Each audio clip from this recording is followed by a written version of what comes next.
How's it going, guys? Ken from Black Box Gym. This video is part 2 of the 2-part series about how to create your own meal plan.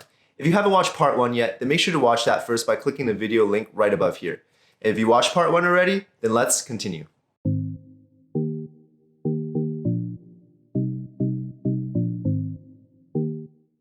Step 4. Decide how many meals you're going to eat per day. For me personally, I eat 4 times a day. I do 3 meals in one shake. If you want to know more about my meal prepping process from start to finish, then click the video link above. Now, I don't believe there's a magic optimal number of meals to have every day. It all depends on your individual preferences and lifestyle. Some people can do 1 meal a day, some people do 3, other people can do up to 8 meals a day. It's really about finding what works best for you. Are there any benefits in having 1 meal a day or 8 meals a day? Probably. If you dig deep enough into the literature on nutrition, you can probably find evidence supporting both sides of the extreme. In my opinion, it's not how many meals you eat, it's about how consistent you can be. If your work or school schedule doesn't allow you to eat 4 meals a day, then eat 3 meals a day. If you can't eat 3 meals a day, then eat 2. It really doesn't matter. What's important is that you stay consistent. So, once you decide how many meals you're gonna eat per day, make sure to allocate a time to eat those meals so that no matter how chaotic your schedule gets, you will never miss a meal. Consistency is key. Step 5, create your meal plan.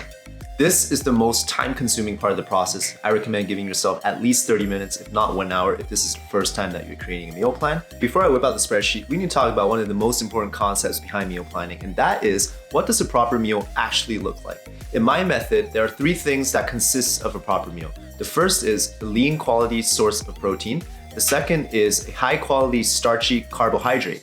And the third is a source of fruits or vegetables. So for protein, you want to stick with relatively lean sources. If you go with fattier sources like pork chops, ground beef, ribs, yes, they are meat, but they also carry a lot of fat on them, which means more often than not, you're probably going to overshoot your calories for fat. Second thing every proper meal should consist of is a high quality starchy carbohydrate. This is your rice, noodles, oatmeal, yams, quinoa. In my opinion, you should buy the most high quality starchy carbohydrate that you can afford. And the reason is simple. If you think about macronutrients, if you think about carbohydrates compared to proteins and fats, you'll realize that you're eating a lot more grams of carbohydrates than you are proteins and fats. And so the majority of your diet, unless you're doing a ketogenic diet, will be coming from these starchy carbs. And so it makes sense to buy the highest quality carbohydrate source that you can afford because it makes up the majority of your diet.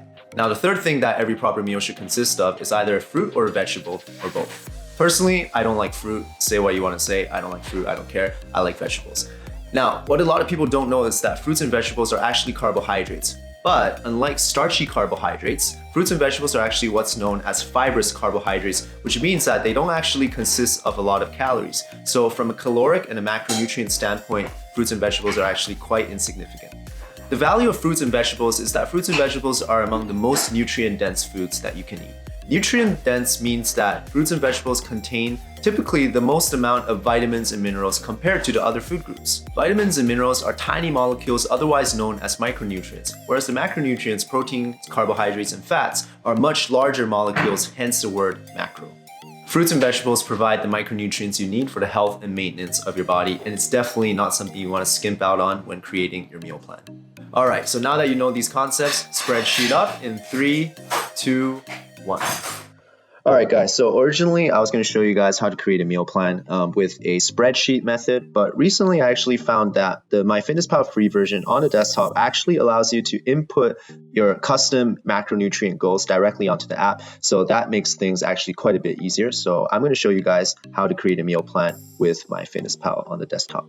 So first of all, you want to create a MYFITNESSPAL free account. And so once you do so, this is what your dashboard should look like. So now I guys want you to click goals under my home.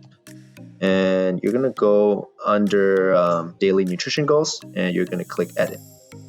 Right. Now what you're going to do is you are going to input the macros that you've calculated in the previous steps of this video. So I already have these macros here, and the updated calorie goal 3061 for me, it should be the same as the target calorie 3060. I'm going to click save changes.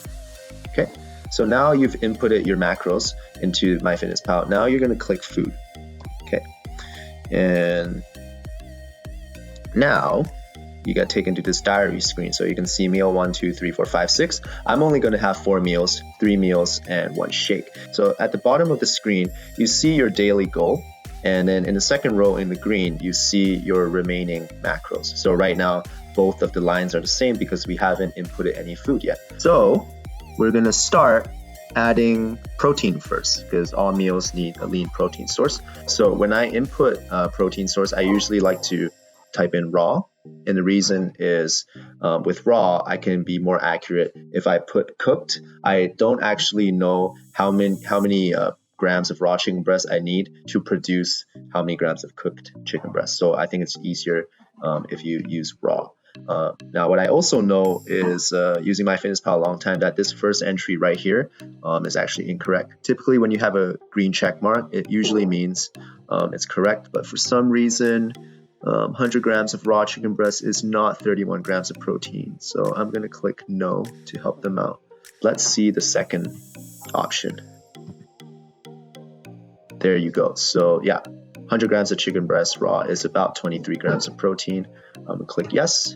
Hopefully they fix that soon. If you're ever unsure of the actual macros of something, you can always Google it. So for example, if I want to know what are the macros in an apple, let's say, so apple macros, calories and macros. Calories and macros. Yeah, so it says 95 calories, 0 grams of fat, 1 gram of protein, 25 grams of carbs, and you can double check with a couple more to make sure you know it's accurate. So Google if you're not sure. Okay, so let's say I eat 600 grams of chicken breast. Right. So I'm not actually eating 600 grams of chicken breast in meal 1. I'm actually splitting it among meal 1, 2, and 3. But I'm just gonna put everything onto one entry first just to make things easier. As you can see, 600 grams of chicken breast is 138 grams of protein. So now I have 71 grams of protein left. Let's try to fill in this protein column first. So I'm going to add, let's put that in meal 4, my protein shake. So I take All Max Isoflex, that's the whey protein. It has my chocolate flavor, perfect. And 1 scoop, so I take 1 scoop a day, add to diary, perfect. Next, I'm going to add my soy milk. So for soy milk, I drink the soy milk. Hopefully you guys are finding a lot of value in this. I'm literally doing this real time as we speak. Yeah, hopefully you guys can follow along and create your own meal plan after you watch me do this. So I do, I think it's vanilla. Yeah, vanilla. And I will do 2.5 cups of soy milk. So let's add that in. So there you go, I got my shake in meal 4. And now you can see that I only have 29 grams of protein remaining. That is pretty good. And the reason I say that is because rice actually has a lot of protein. So now I'm going to input my high quality starchy carb source. I have the Thai jasmine rice from Costco, which is a Kirkland brand. Kirkland, can't type right now. Okay, there you go, Kirkland brand. So let's say each meal I have 100 grams of uncooked rice. This value, by the way, should be uncooked. That means 3 meals I'll have 300 grams of uncooked rice. So I'm gonna add that first. And again, I'm not actually eating 300 grams. I'll split it up into the other 2 meals later. Rice has 23 grams of protein. So now we only have 6 grams of protein left. I'm gonna leave it at that for now. Now let's add in our high quality fibrous carb source, aka fruits or vegetables, and for me that's going to be vegetables. So for vegetables I have broccoli. Nature's Touch is a brand, I remember. Click search, and there you go, it's right here. Use the first one. So let's say I have 1 cup of broccoli per meal, so I have 3 cups in total. Add to food diary. And now I'm actually over my protein. Yes, broccoli, some vegetables have a little bit of protein in them. Broccoli is actually fairly high in protein, but that's okay. We will make adjustments later. Now we can see the other 2 macros. We still need 69 grams of fat and we still need 84 grams of carbs. So let's try to get the fat closer first. So when you guys cook, when I cook chicken breast at least, I actually use oil.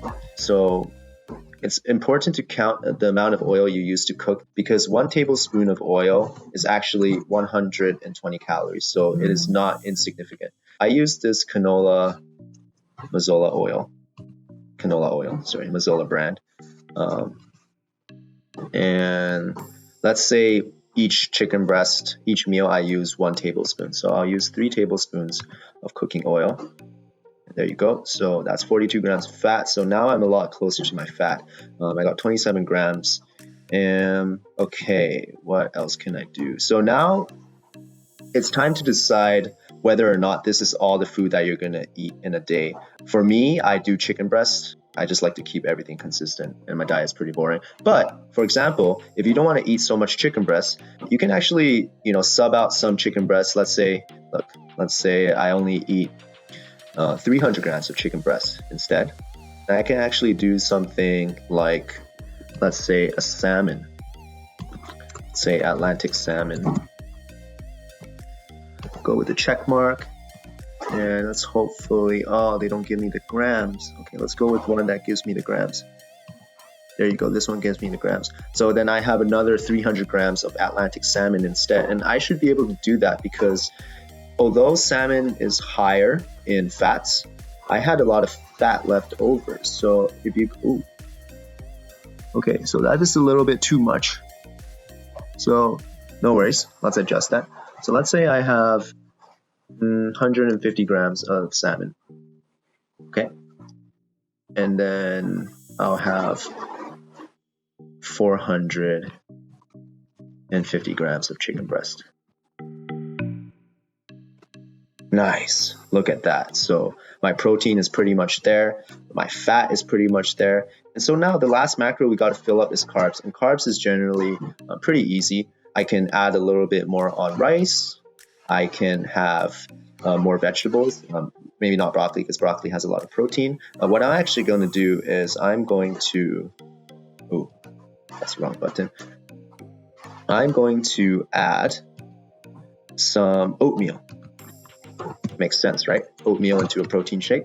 I put Quaker, there you go, Quaker dry oatmeal.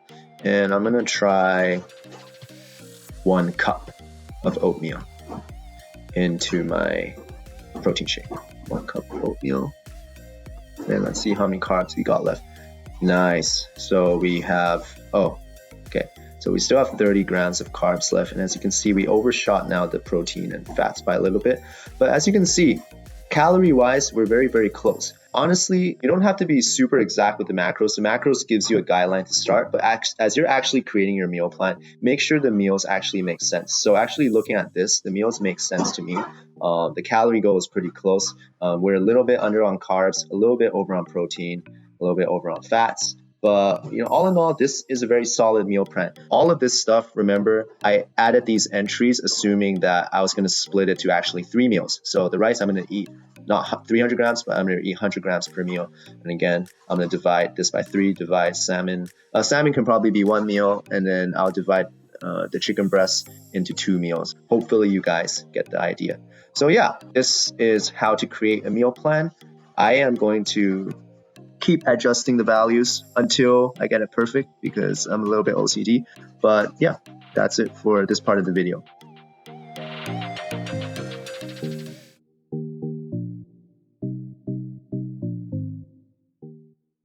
Step 6, make your meal plan more sustainable. Sustainable means that you can stay on your meal plan indefinitely. No matter how great your meal plan is, if you can't stay consistent with it, then it's no good. Here are 3 things I personally do to help me stay consistent with my meal plan. My first strategy is to use low or 0 calorie sauces in my food. I recommend sriracha, ponzu sauce, Nando's peri peri sauce, Frank's Red Hot hot sauce. Yes, you're going to intake that extra sodium, but if switching up the flavors will help me stay more consistent with my diet, then I'm all for it. Second strategy I use is switching up my proteins. So for a lot of people don't get tired of carbs. If you eat rice or noodles every single day, you're not gonna get tired of that. But if you eat chicken breast every single day, that's where it drives a lot of people crazy. This is why I teach my clients a tiered system. The tiered system allows you to switch up the proteins or other things in your meal plan fairly easily so that you have more variety in your meal plan and hopefully you can stay more consistent. So right now, I'm actually going to show you the tiered system. So this is what the tiered system looks like. So as you can see on the left column here, you got the different food categories. So you got poultry, pork, beef, and seafood, and all of these would be considered proteins. So this is how the tier system works. So let's say I'm supposed to eat 200 grams of chicken breast today, but I am sick of chicken breast. What I can do is I can swap out chicken breast with any of the other options within the same tier. So I can have 200 grams of tilapia, I can have 200 grams of pork tenderloin. As long as it's within the tier 1 category, that's a protein. I can swap it out with chicken breast. So I don't need to recalculate my macros. I'll just make a switch and I will weigh the same amount of pork tenderloin. That's that. The same thing with tier 2. So if in my meal plan, I actually have included tier 2 protein, let's say I have salmon, then again, I can replace it with anything in a tier 2 category. So that is the tiered system. So the last strategy I like to use is having a dedicated cheat day or cheat meals. So even with the tiered system, I think it's important to incorporate cheat meals into your actual meal plan because it gives you something to look forward to and it keeps your motivation up. There are dozens of diet strategies out there, but if there is one thing that all the experts can agree on, it's that eating a variety of different foods leads to a healthier and more balanced diet. So there is absolutely nothing wrong with introducing different foods into your diet via cheat meals, even if these foods aren't typically classified as healthy foods. So how do you figure out the optimal amount of cheat meals to have? Well, for me personally, when I was in high school, getting an A on your report card means you need to get 86% or above. So I thought that if I can ace my diet, then that would be good enough for me. So I take 28 meals in a week, I multiply it by 0.86, and I get 24, which means I can have 4 cheat meals in a week. So that's how I figure out how many cheat meals to have. So to recap my strategies on help making your meal planning more sustainable, number 1, use low calorie sauces. Number 2, use the tiered system. And number 3, incorporate cheat meals. I hope this video gives you a clearer understanding of what it takes to meal plan. And hopefully after watching today's video, you guys can go and make your very own meal plan. Anyways, that's it for today's video. If you liked the video, please smash that like button for the YouTube algorithm. And if you want to see more content about optimizing your fitness, business, or lifestyle, then hit that subscribe button down below and we'll see you in the next one. Peace.